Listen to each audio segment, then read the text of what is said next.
نو ګوره زمونږ دا امت د اقرا امت دی، د لوستلو امت دی، د لیکلو امت دی. دغه اوس زمونږ د امت شاته پاتې شو او یهود و نصارا زمونږ نه په تعلیمونو کې مخکې شو. خصوصا زمونږ پښتانه بیا ډېر شاته دي او دا د خوشحالۍ خبره نه ده، بلکې دا د افسوس او د غم خبره ده چې ځوان سړي له لیکل نه ورځي، لوستل نه ورځي. ډېر د غم خبره.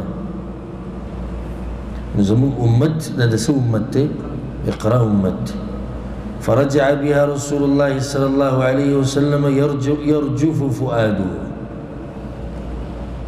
نو پیغمبر صلی الله علیه وسلم کور ته راغی او زړه یې رپېدو، یېرېدله. دغه رڼا سبحان الله هغه راله دنیا ته په اقرا سره. اقرأ باسم ربک الذي خلق.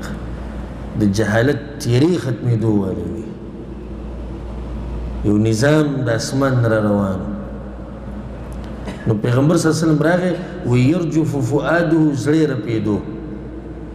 انسان چې کله ویېرېږي زړه درزېږي، سم سړی راووت.